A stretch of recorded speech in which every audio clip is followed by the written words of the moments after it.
You know what I mean?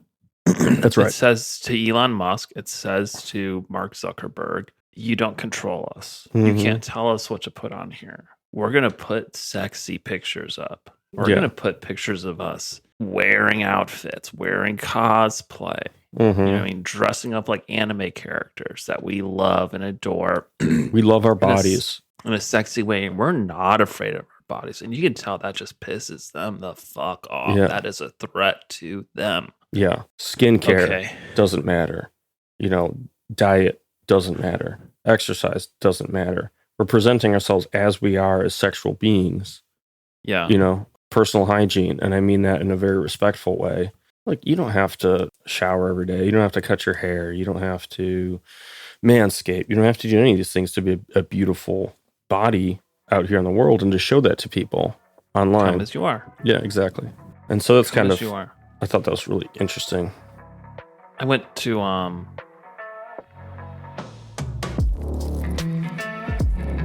Welcome to the Fantasy Cast podcast, where three grown men pass the time by sharing their deepest, darkest fantasies.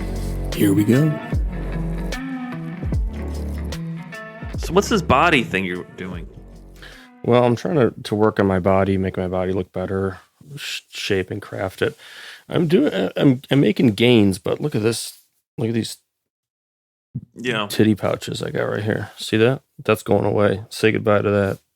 Makes you want to fucking puke looking at it, doesn't it? Yeah, it's disturbing, dude. I don't want to see that. No, nobody wants to see that on a grown man. I want you to get rid of that. I want you to get rid of it. Yeah. I want to be able to hit my chest and have it be like a resounding thud instead of like like you're punching a pillow. Yeah. That's your goal? Well, my goal is to be able to dominate people who I feel are slighting or disrespecting me, like physically dominating them. I figure if I can get into good enough shape where I can and be able to physically dominate, like hold them down on the ground, maybe like 10% like who? More of the people in my life. Okay. I mean, really anybody, The weird thing is that all men are really fit now. Mm-hmm. I think on average, people are just more fit. Yeah, they really are. It's becoming harder and harder. You have to keep up. Like, I'm a reasonably big guy as far as, averages go. And I think that helps me, but you still have to be strong and aggressive. Well, people used to think bodybuilders were freaks of nature. You'd see a bodybuilder and you'd be like, that's really freakish. That's not normal. Mm-hmm. And there'd be strong people that just work really hard and are just really strong, like work construction or whatever, but they're not chiseled. Mm-hmm. And now there's so many few men that do manual labor, but they're like bodybuilder fit. Yeah.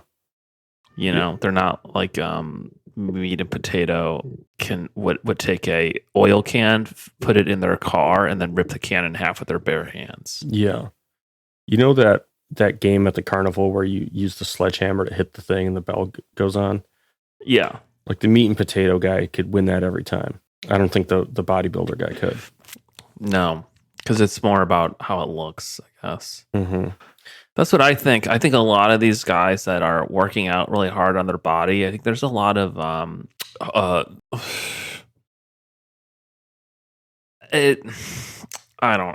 think a lot of I don't want to say it.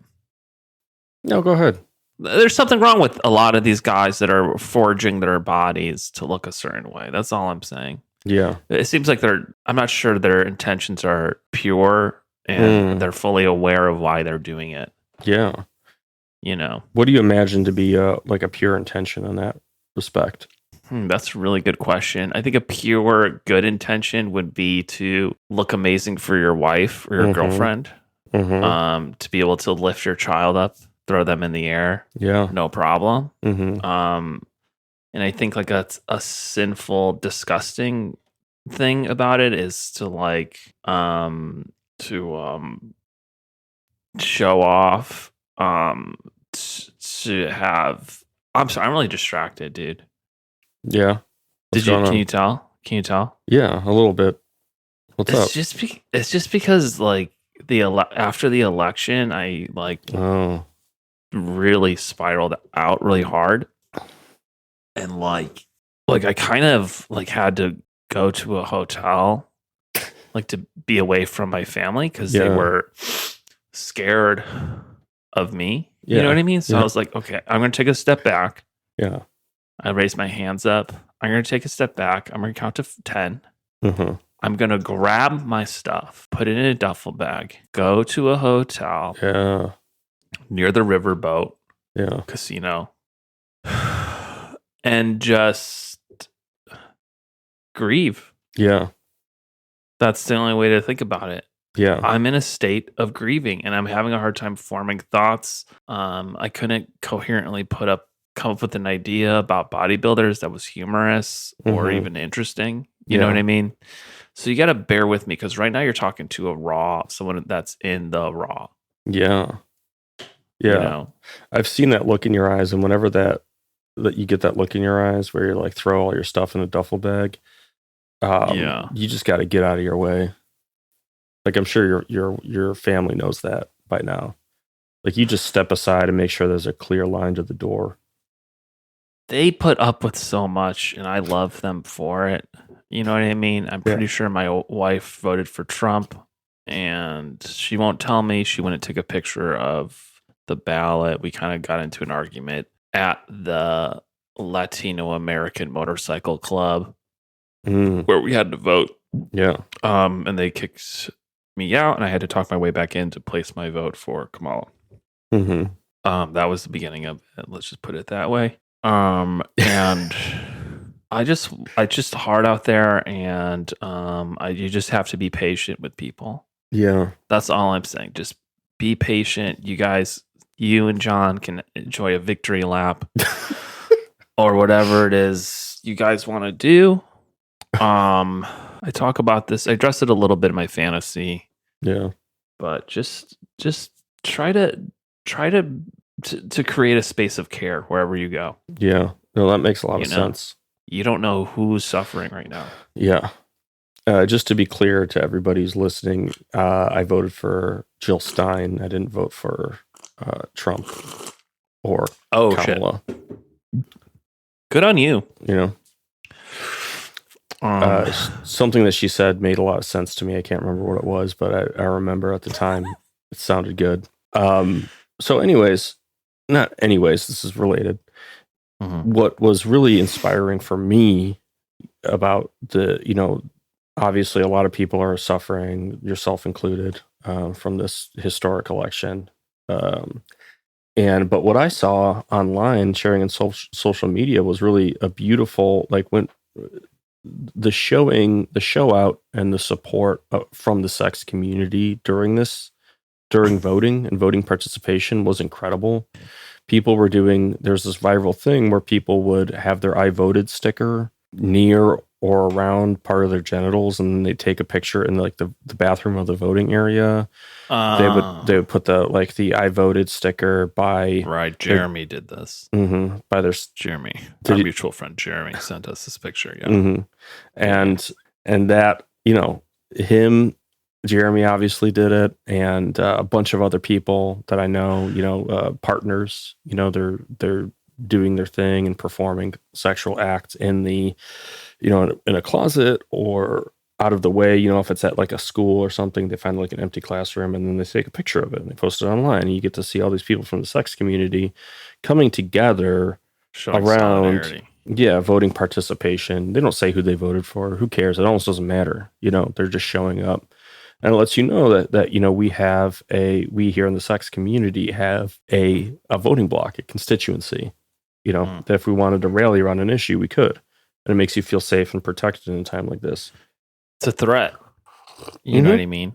That's right. It says to Elon Musk, it says to Mark Zuckerberg, you don't control us. You can't tell us what to put on here. We're going to put sexy pictures up. We're going to put pictures of us wearing outfits, wearing cosplay, dressing up like anime characters that we love and adore. We love our bodies in a sexy way, and we're not afraid of our bodies. And you can tell that just pisses them the fuck off. Yeah. That is a threat to them. Yeah. Skincare doesn't matter. Diet doesn't matter. exercise doesn't matter. We're presenting ourselves as we are as sexual beings. Yeah. You know, personal hygiene. And I mean that in a very respectful way. Like, you don't have to shower every day. You don't have to cut your hair. You don't have to manscape. You don't have to do any of these things to be a beautiful body out here in the world and to show that to people online. Come as you are. Yeah, exactly. And so that's kind of, you are. I thought that was really interesting. I went to, we're trying to get my kid into some schools. Mm-hmm. And I went to we visited a Montessori school today. Oh, man. Did you ever go to one of these places? No. What was it like? You didn't touch anything, did you? Okay. I think you get the idea. This place is like Village of the Damned meets an insane asylum. Yeah. I go in there. I thought they were going to put their best foot forward. These kids are looking at me. They don't blink. Mm-hmm. None of the kids blink. None of the teachers acknowledge you when you visit.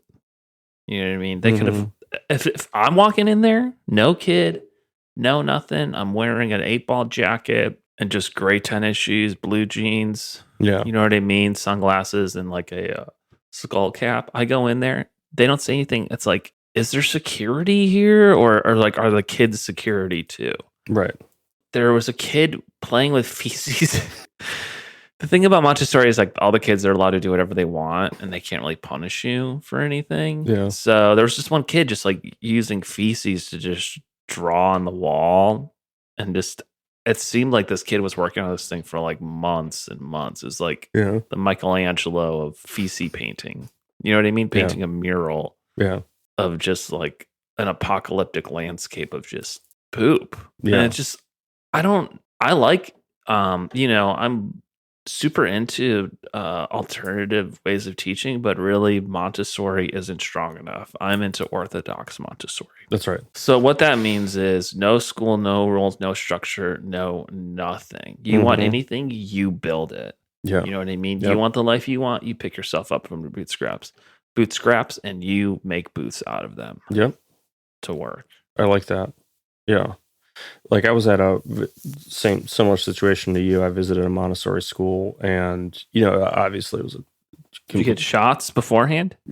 Basically, like the complete shithole. Like there's a broken bottle on the ground that nobody cleaned up, and kids were just like playing with the glass.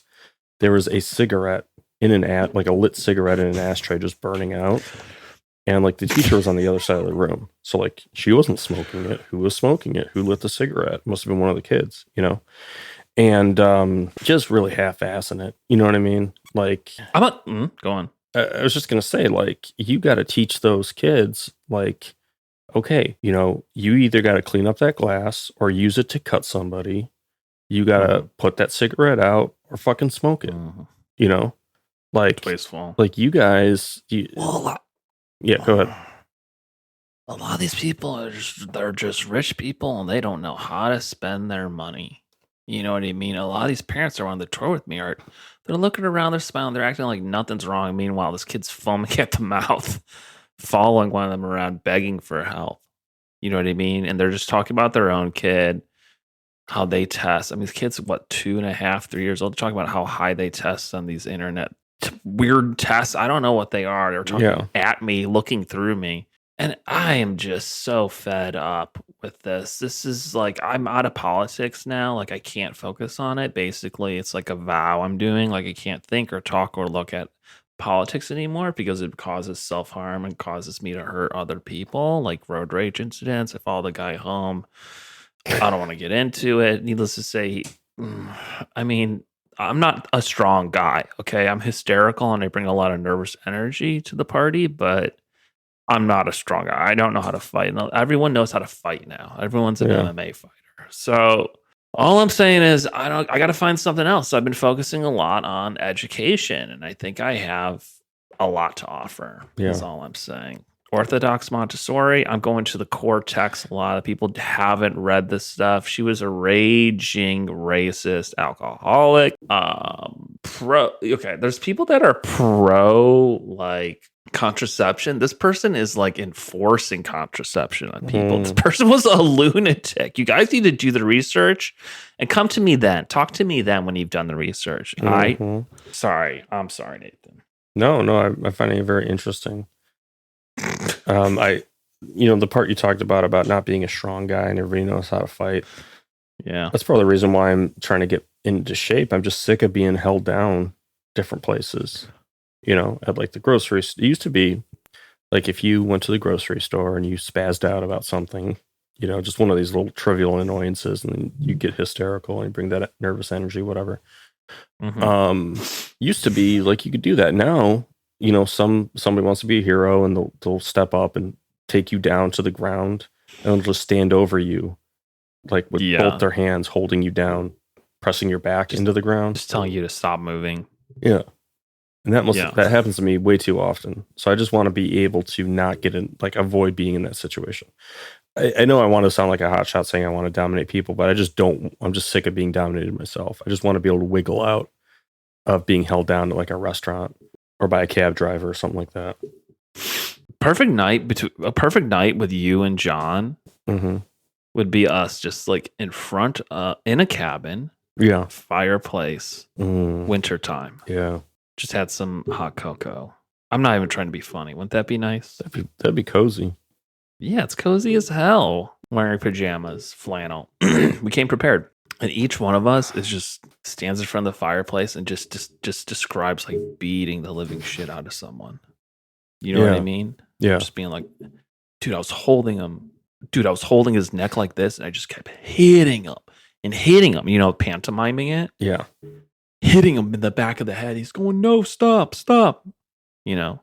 I have a condition. I got to go to work. And just laughing. I'm like, you should have thought about that before you were talking to me. Yeah. Laughing. No mercy.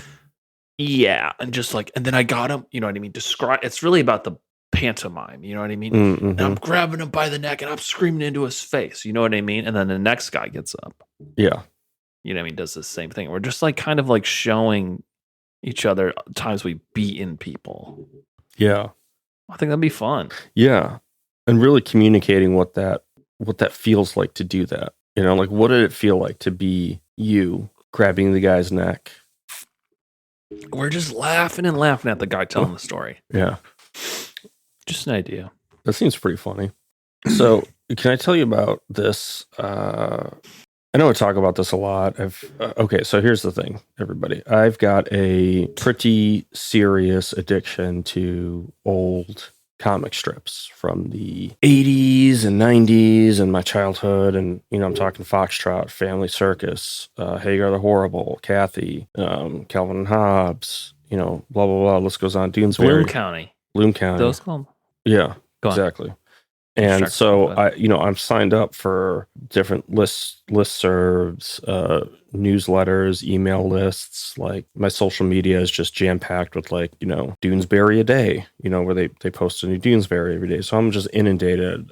I kid you not, with probably several hundred comic strips a day from different people. And sometimes they'll throw in a deep cut, maybe something that didn't get published before or something of that. They found at the in the estate of the artist, whatever. And I came across this Love Is that I thought was really sexy. I know I've talked about a Kathy before, a Marmaduke that I saw, but this one is just gets right to the point. There's no mincing around, and I sent it to you guys in the chat. And I'm wondering, Mike, if you would be so kind as to kind of describe this comic strip to the listeners. So yeah, you sent me this comic strip out of the blue. Looks like it was at 6 p.m. a couple days ago, and it's Love Is. Okay, so it's allegedly a Love Is cartoon. Yeah. So it's those two characters that they have like big heads, small bodies, and they're usually naked. And this one says Love Is sharing a hot tub. Okay. And it's a picture of a hot tub, and the guy is in it, the boy is in it, and the woman's standing up above him, pulling his hair. Okay. Her back is to us. She's pulling his hair, standing on the edge of the hot tub. Okay.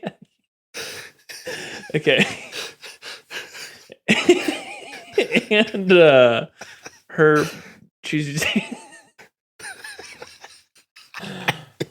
using her legs. I can't even say it. She's using her legs to hold. She's using her legs to hold his arms down. And she's wearing a strap on.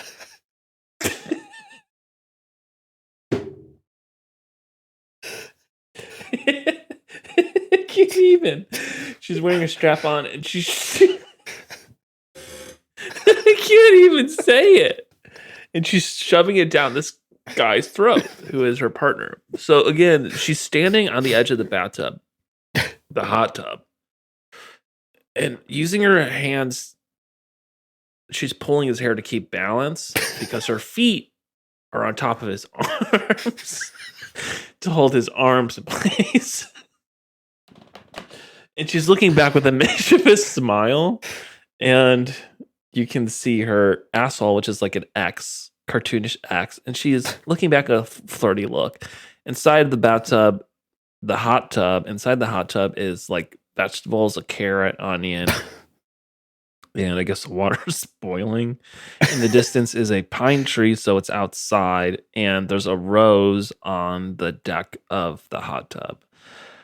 I guess there's one thing to note is that there's lines behind the illustration, so it looks like it's on like lined notebook paper. So this is something Nathan sent me.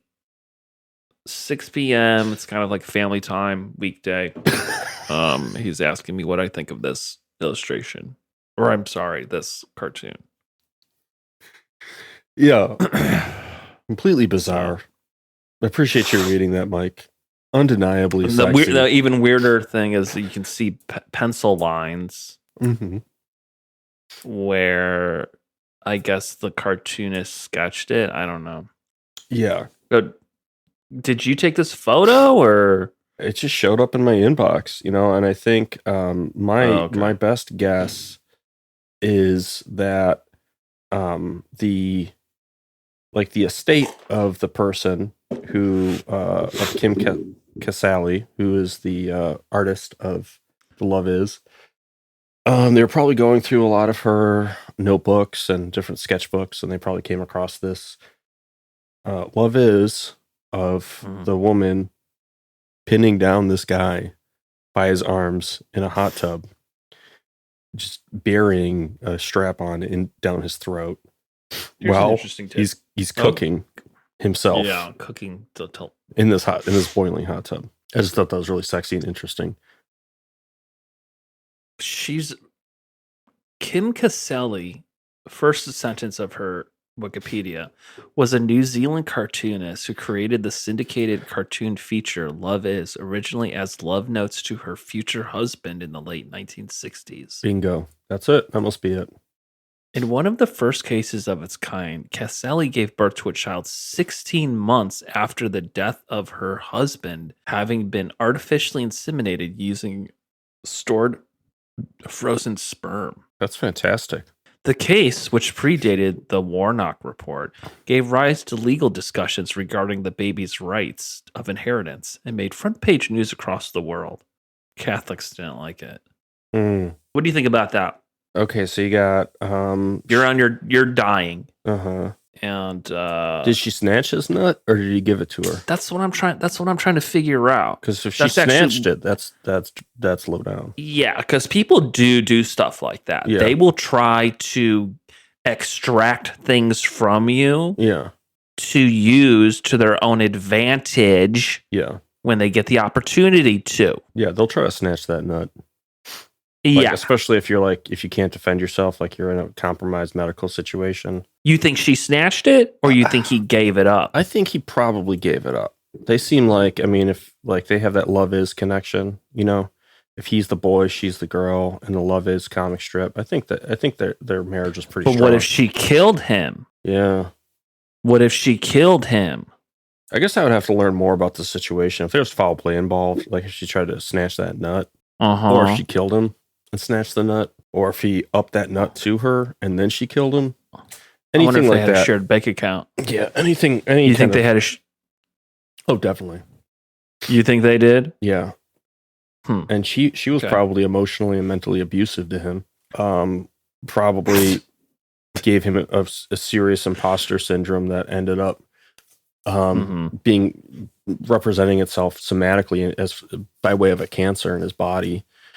So, I mean, you can't prove that in court, but I'm pretty sure she killed him that way. All right, let's hear your fantasy. All right. So if you remember when last week, I'm just going to catch people up. So I had this fantasy where I was a limp dick night watchman. I couldn't get it up because I had a nerve injury, and I end up night watchman over this place that has like dabbles in time travel. End up going back in time.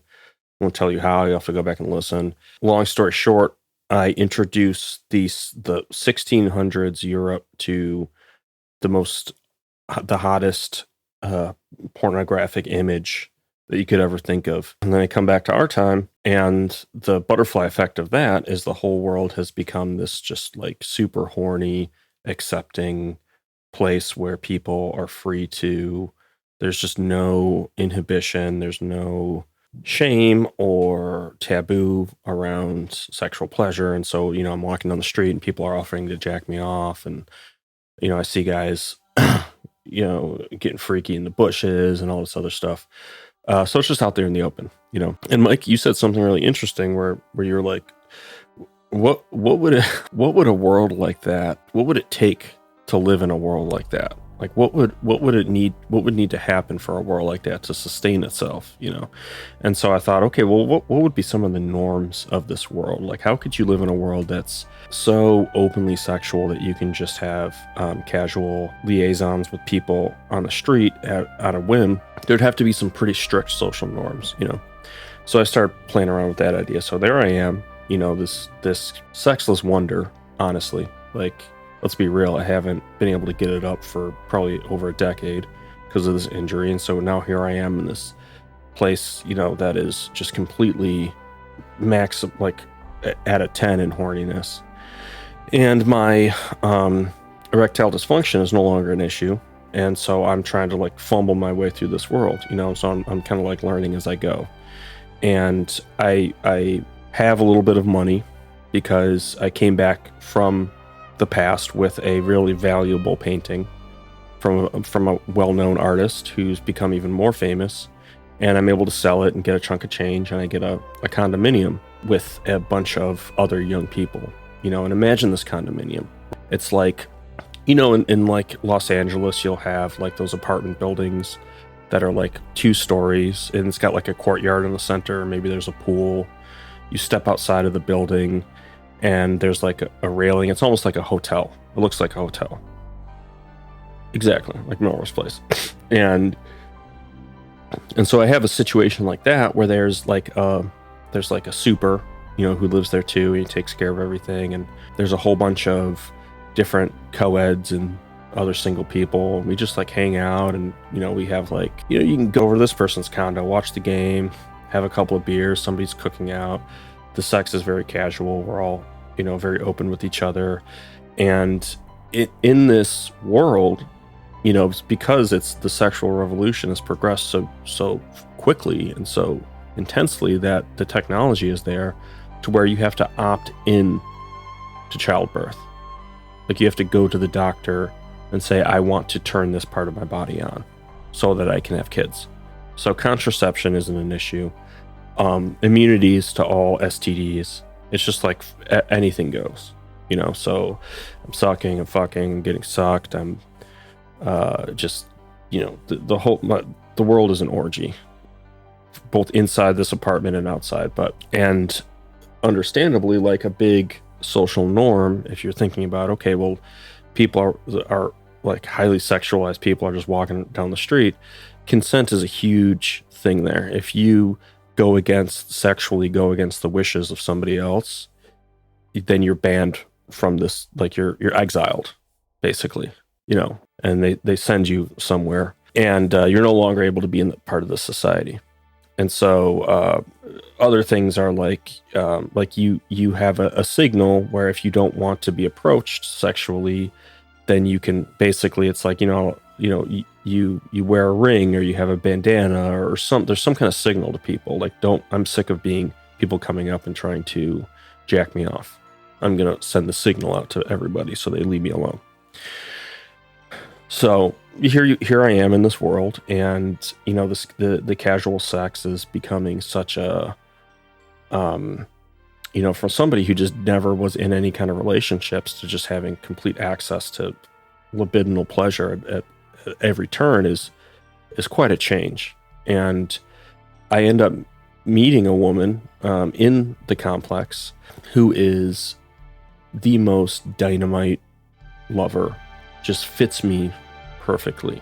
And above that is just I'm super compatible with, and we end up, sure, I'm fucking around, with everybody else, but we end up creating this bond, and she's like 6'2", 190, so she's pretty big, and that fits me really well. There's this game that we play where we 69 and then roll down a hill, and we try to get each other off before we stop rolling, so she tries to get me off, I try to get her off. The 69, walking around 69 is a big thing. She just kind of like can key in to me into like what I want. I just like feel her like looking at me and analyzing me at almost all times. There's just really weird boundaries that I don't quite understand because I've never really been in a relationship, so I just kind of go with it. Like, she introduces me to her family really early on. Like, I go over to her mom's house for lunch. Her friends are there. She wants me to have sex with her mom's friends while the rest of them are just like sitting around talking. And I'm imagine sitting around a living room talking, and instead of there being like a coffee table in the center, there's me slow stroking her mom's friends one by one. Now, you would say to yourself, in normal circumstances, that's quite bizarre, but here I am, never having been in a real relationship, in this like new sex world, and it just seems like it's okay to me. Like, she sucks on my nipples a little bit too long. She cuts my hair, like little pieces of my hair off when I sleep, and she sprinkles it into my food. And she doesn't try to hide it. Like, she's telling me she's doing it, but she's saying that like she's coming up with these reasons and these explanations of why this is okay, why it makes sense to do this. So, one of our first dates, we go out to a diner, and we're both sitting on the same side of the booth, facing out at everybody else in the restaurant so they can see us. And we're eating our food, and she is quietly and methodically, casually fingering my asshole while we're both eating. And again, you think this is strange, but in this world, it's like, I don't know what the hell else to make of it. So I just kind of like, she starts doing my laundry for me. She starts shitting in front of me. She diagnoses me with like a lot of mental illnesses that I don't think I have. And it's just all these things that scream like poor boundaries, but it doesn't really register to me. So the super, one day I see he comes outside, and he has this pocket pussy that he puts out in the courtyard, and he draws a circle around it in chalk, and he writes on there, do not touch. And I go out there, I'm like, hey Craig, what's going on? What's the deal with this pocket pussy? And he's like, oh yeah, I like to leave it out in the sun, let it get nice and warm, and then I fuck it, and it feels amazing. I'm like, oh yeah? He's like, yeah. I'm like, can I fuck it? He's like, you know what, I want to be able to share it, but this is kind of sentimental value to me. It was given to me by my dad, and I kind of wouldn't feel right letting somebody else fuck it, and so I'm gonna have to say no. I'm like, okay, yeah, that makes sense. So I go back inside, and my girlfriend is watching this whole thing happen, and she's like, that pussy looks really good. It looks really sexy. We should take it and use it in bed. And I'm like, no, he said we shouldn't do that. And she's like, no, how hot would that be to break the rules, to go against the rules? And I'm like, that would be kind of fun, wouldn't it? And she's like, yeah, that'd be really fun. And so, a couple days go by, a couple weeks go by. In the meantime, I find out that a woman in the complex that I was, having consistent oral sex with was found brutally beaten in the laundry room. And then I see my girlfriend the next day has defensive wounds on her face. She doesn't want to tell me why or what happened. But I kind of think nothing of it. And as soon as I start to inquire a little bit more into it, she's like, hey, what about that pocket pussy that's outside? I'm like, Craig? She's like, yeah, let's fuck it. Come on. It'll be fun. And so eventually I break to her and I'm like, okay, fuck it. Let's do it. So we take the pocket pussy. We wrap it up in like a handkerchief. We smuggle it back into our room. We put it on the bed. We open it up. Oh God, this thing is warm. It's just above 98.6. So you can feel the warmth, but it's not too hot. Probably about 100 degrees. And she puts it in her mouth. So I'm fucking the pocket pussy it's inside of her mouth. And I just slide my dick in there. And God, it feels good. God, it feels amazing. I hear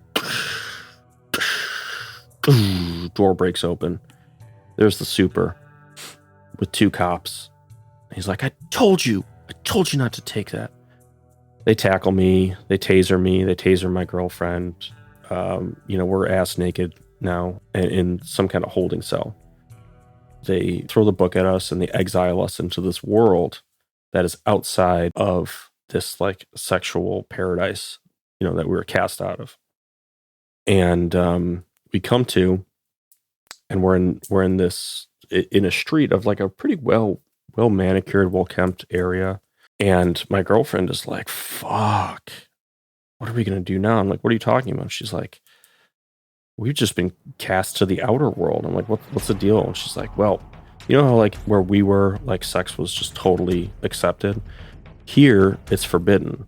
And so there's all sorts of weird, like, there's a lot of pictures of feet around. There's a lot of violence. There's a lot of eating food. There's a lot of working out excessively. There's a lot of just like other things that are not that are like other outlets, film criticism, other outlets for pent up sexual energy is just run rampant.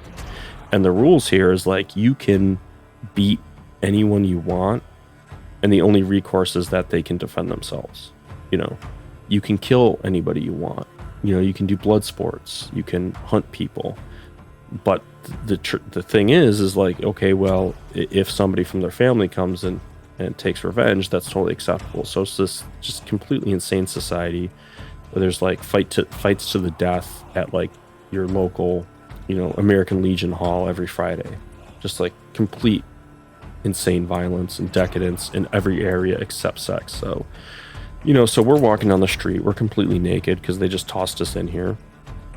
And there's just like cars of people, young men in pickup trucks, soccer moms with their kids. They'll just stop, hop out of the car, and just beat the shit out of me and beat the shit out of my girlfriend because they can.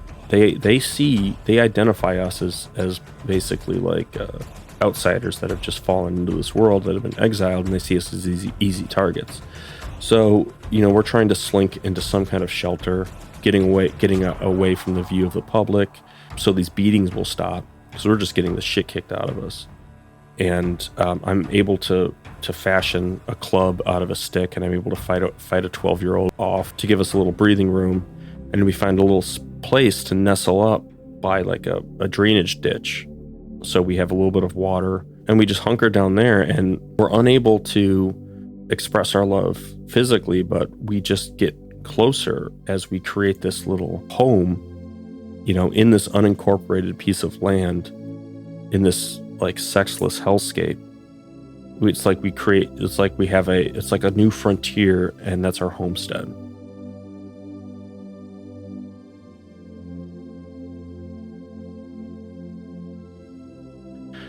And that's where it ends for now. I believe it'll be continued at some point. But that's the end of my fantasy.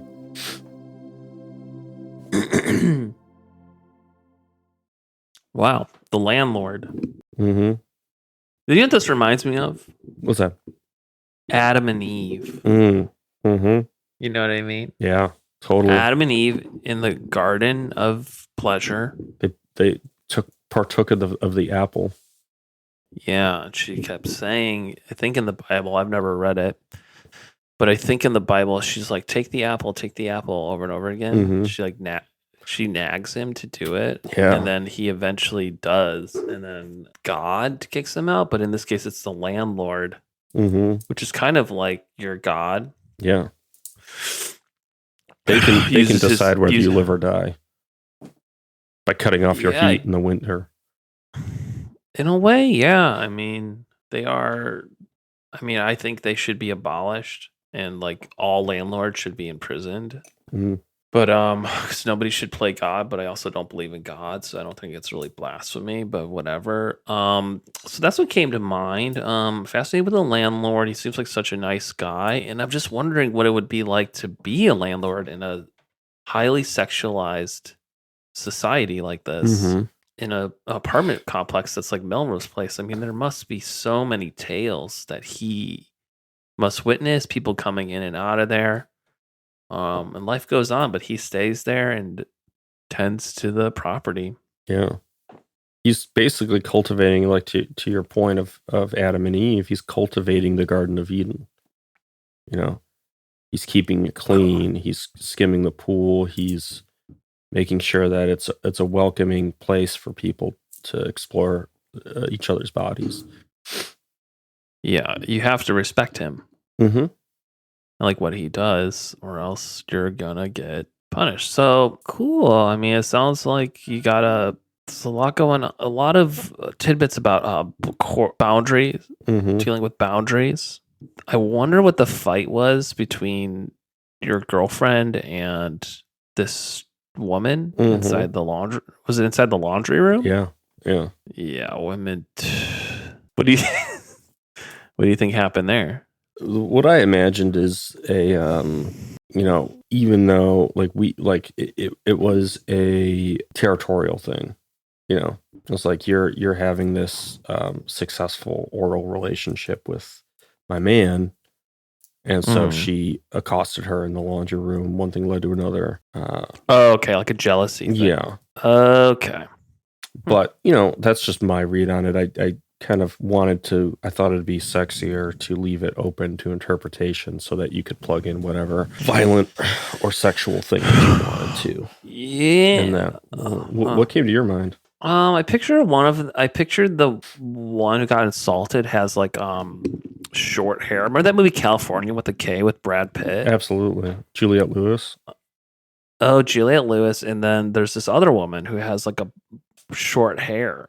For some reason, I pictured her in the laundry room. Someone that looks like that, wearing a gray tank top, tucked into tapered blue jeans and some white socks into like Doc Martens. Yeah. And she has her hands in the front pockets. She's just leaning against the laundry machine. This woman sneaks up behind her, you know what I mean? And they just claw it out.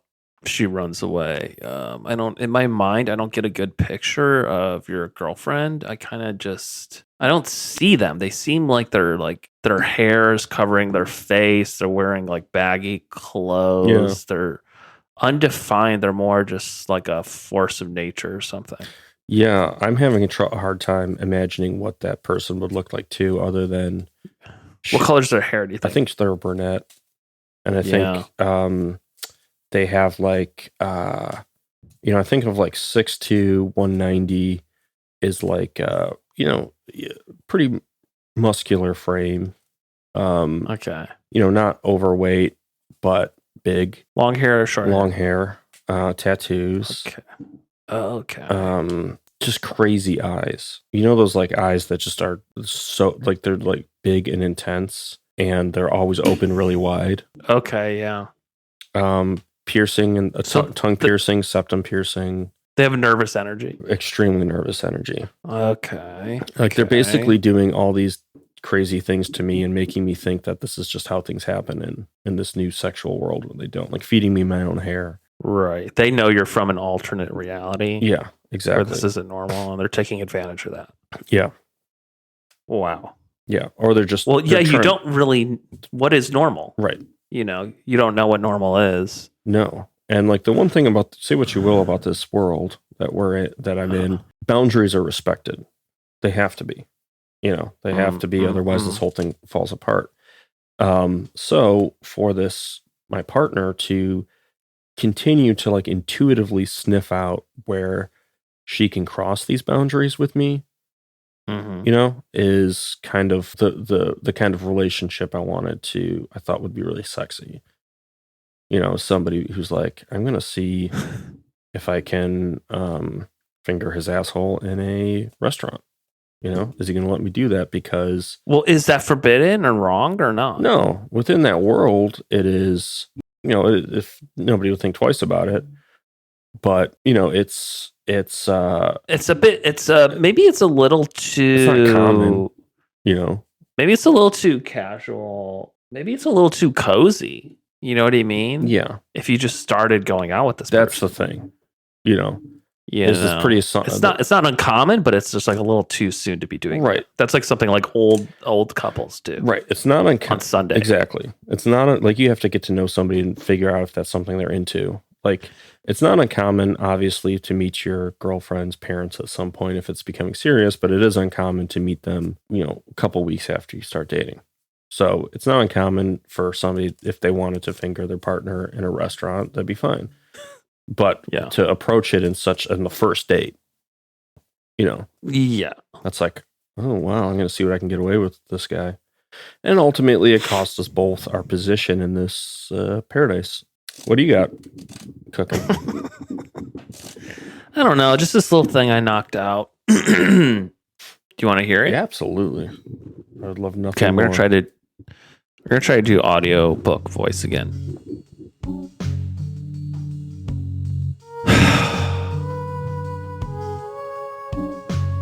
The Reckoning by Michael Paul Lopez. A Fancast Pod production. Chicago, DC, Ohio. For family, without you, this wouldn't have been possible. What makes someone wanted? Is it the shape of their body? The smell of their hair? Or is it something more obscure? A subtle way a person can talk. How they walk across a room. Their aura. This question, it's what eats away at me. It drives me. And sometimes, it defines me. People at the grocery store can smell it on me. Even drivers on the road. I can sense through how they are driving that they are disgusted with my need to be wanted. I'll stare at them through the rearview mirror with longing eyes, hoping they see me. And more importantly, hoping that they want me.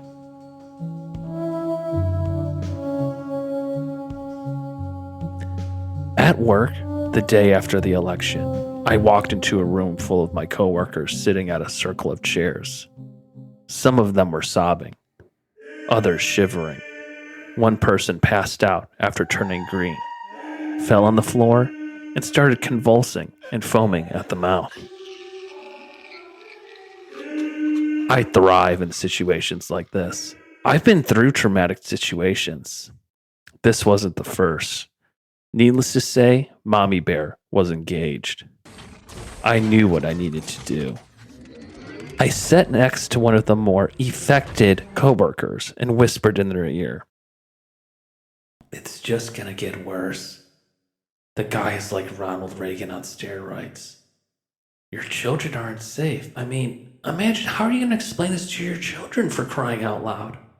This sort of thing emboldens racists, you know. Expect more violence in general. Expect more racism. God, the kids. How are they gonna handle this? While I'm doing this, everyone is getting more and more worked up. Even though I have a toothy smile and wide eyes on my face, seemingly enjoying taunting my coworkers. Everyone seems to be on board with what I'm saying. One guy, wearing a gray shirt, stood up. Seemed to not know what to do with his body, contorting and clenching his fist. Gnashing his teeth, he began hitting himself in the face, hopping up and down, and he threw himself against the wall, fell on the floor. And another coworker consoled him and started giving him a hand job to soothe him while he felt her up. A coworker that I had sexual tension with gave me a teary-eyed look, and we nodded at each other. Yeah, it was going down. We had a work-wide orgy in the office meeting room that day, a day none of us would forget.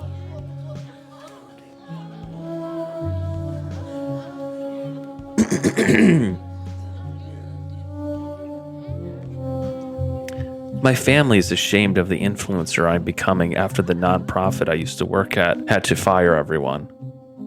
Our mission was to infuse environmental awareness to litter-heavy neighborhoods using murals, community classes, and video content. Since my wife had to use the car to work, I usually recorded in the bathroom, which was disgusting. It sounded like shit, I looked like shit, and the content was all over the place. I would review toothpaste while my wife and child would be pounding on the door. One time, I lost my cool. My entire face got red, and I yelled at my family. It went viral, and I decided to roll with it. My family and I created video after video of me trying to review something stupid while they came up with new ways to distract me and interrupt me. And then I would rage at them, escalating the spectacle until it became so layered and self-referential that if you watched it without having been on board from the beginning, it would feel like you were having a seizure or were on drugs or watching something from an Eastern European country.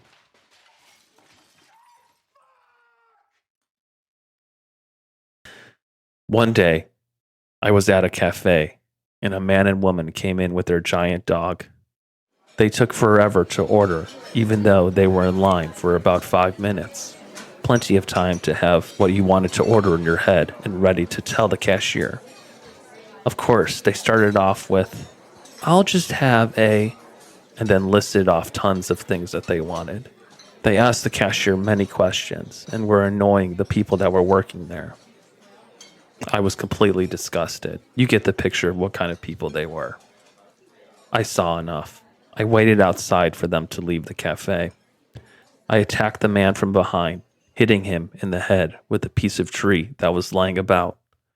The woman jumped on me, and I hurled her over my back, and she flew against a brick wall and passed out immediately. Then I pulled out my surgical supplies, and I dragged them both into the alley. Their dog wandered away somewhere. I never went back to that cafe again.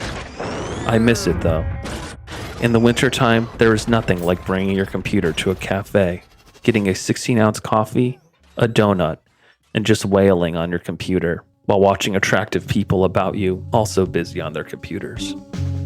Wrapping it up at about 11 a.m., walking home. It's 45 degrees and cloudy, but people are all about going this way and that. You walk a few blocks down the neighborhood streets that still have leaves scattered around. Beautiful as fuck out right now. Buzzing from the coffee.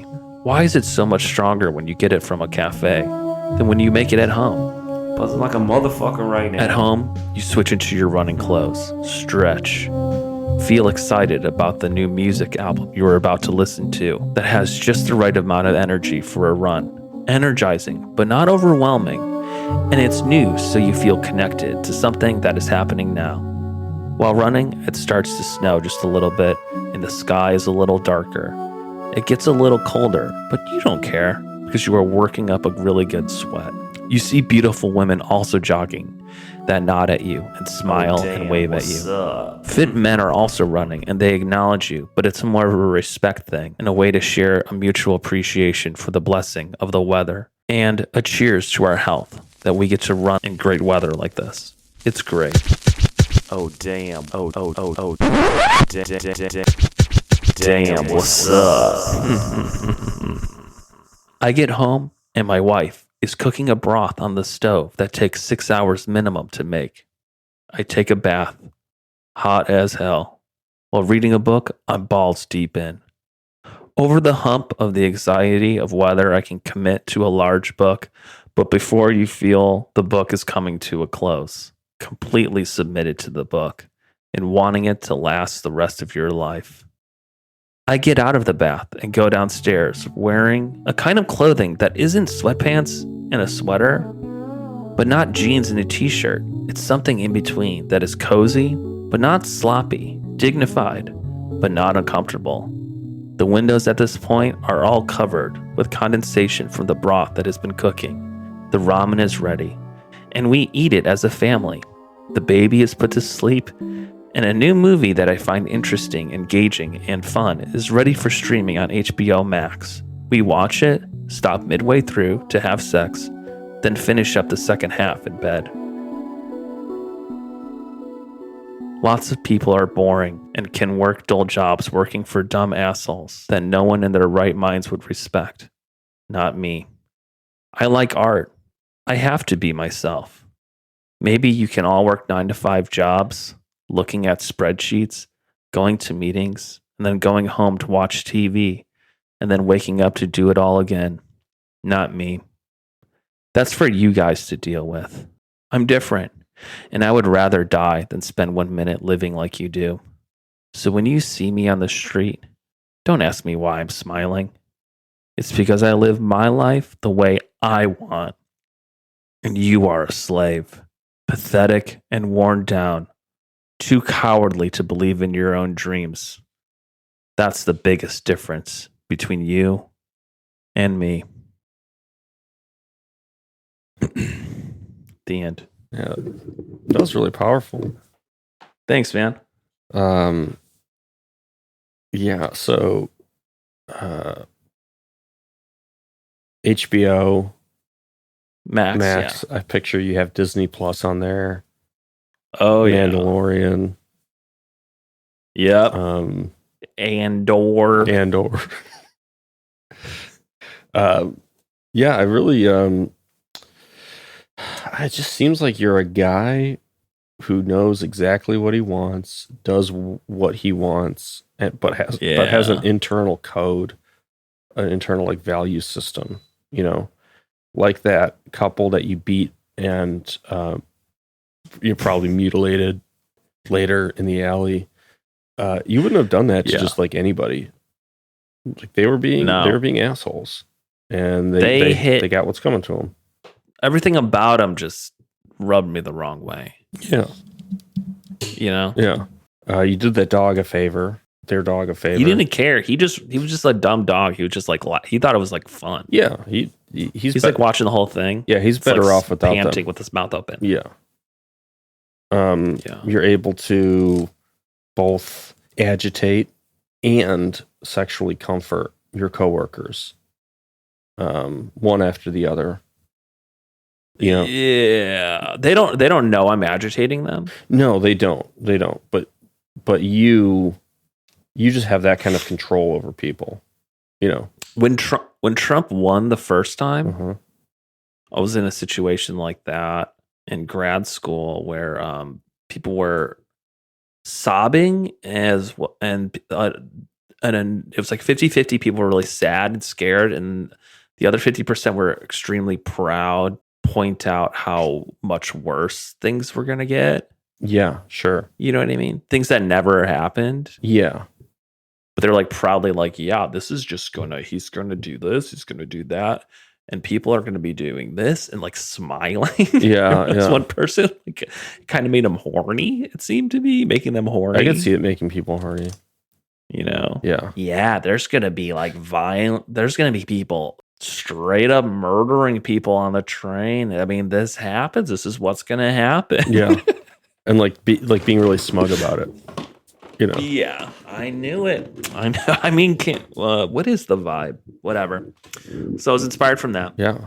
My newest favorite thing that people do is to kind of like wrap their head around the election results is to say like, oh, you know, we're just there's just a bunch of dumb people. They're just dumb. Like there's a couple million dumb people that can't think, and that's why they're sheeple, right? But it's not even presented as like they're misinformed or gullible or even ignorant. It's just that they're dumb. Like I imagine the way they describe it is just like, you know, people walking around drooling and, you know, like eating their own skin off their feet. They're evil. Yeah. Evil, or the way it is, like, I'm thinking about it, is they're just dumb is how it's communicated to me. Not that they're evil, not that they're ignorant or they don't know any better. They're like otherwise smart people who just are misinformed. They're just dumb. Yeah. And there's a over half of the population or whatever is like that, and that's, Well, it feels good to be smart. Yeah. Yeah. I think it's I don't know. I was just happy to hear that you were able to sexually soothe these people after agitating them. It's a fantasy, Yeah. I wish this happened. Okay, so let me. The first time. Yeah. What's up? Hit me up. So you're any questions? You're at work, right? This person that you have a thing for is like gives you the nod. You like it's go time. A work-wide orgy breaks out. Everybody, from the boss to the mailroom guy, right? They're all fucking. How are you moving through that space? That's a lot of people. It's a lot of bodies. Like, are you sticking with the lights? The lights get low. Uh-huh. Okay, and people are set free. Yeah. You know what I mean? You're kind of like you get high on it. Yeah. And you're kind of walking around, you forget everything that's happening. You might go lean against the wall, towel off, drink some, like, a water bottle. Uh-huh. You know what I mean? Look at a guy next to you, you give him a look, maybe a little bit of laugh. You jump, you go to another section, you see some, 3 people going at it. Yeah. You're taking a look around, you know what I mean? Mm-hmm. You're obviously aroused, and you just find a way in there slowly. Yeah. Yeah. You do that for a bit. Maybe the energy dies down. Some people scatter off, do something else. You end up with you and one other person. And there's got to be, it's like, how do you leave a conversation when it's one-on-one like that? You kind of can't. Yeah. You know what I mean? So you might want to, like, mix it up, do something else, switch it up a little bit, see if you make eye contact around the room, see if you can get some other folks in there. Yeah. It'd be cool. And they jump in, maybe 2 other people jump in, then you can, like, weasel out and be like, damn, I'm thirsty as fuck right now. Yeah. You know what I mean? Yeah. Go drink some more water on the sideline. That's probably like how I would do it. Yeah. Yeah. I think it'd be cool if you like you said, damn, I gotta piss so fucking bad right now. Make it a little vulgar. So, like, yeah. So people they really get a little you. bit of your irritation. They see a little bit of your irritation. Uh-huh. And you have a legitimate excuse to, like, excuse yourself to go to a different realm. Yeah. And they feel relieved when you leave because you're clearly they know agitated. You yeah. I think it'd be cool. Are they insulted? No, maybe.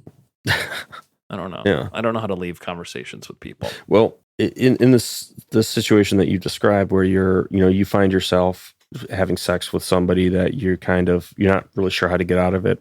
I think it'd be cool if you're doing it and you see somebody else walking by and you're like, hey, Steve, come over here, man. Come over here. Hey, why don't you hop on in on this? Yeah. And join us. And and then you slide out.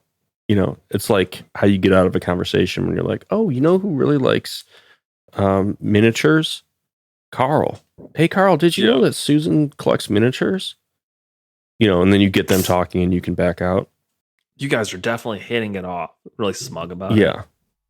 Look at you guys. You guys are hitting it off. I'm going to go. I don't know. You feel it out. Yeah. You know what I mean? You also don't want to leave someone hanging. Yeah. There's just so much ground to cover. Like you're talking about an entire office full of people. Well, if you listen closely, they all got fired. Oh. Yeah. After the orgy? It was I kind of hint at it. I mean, it was a nonprofit that promotes environmental issues in litter-heavy neighborhoods through murals, content, and just outreach stuff. Yeah, like murals that shame people for littering. Yeah. I thought that would be cool. Yeah, I like that idea. Like, people don't know that littering is wrong. We need a big mural that tells them not to do it.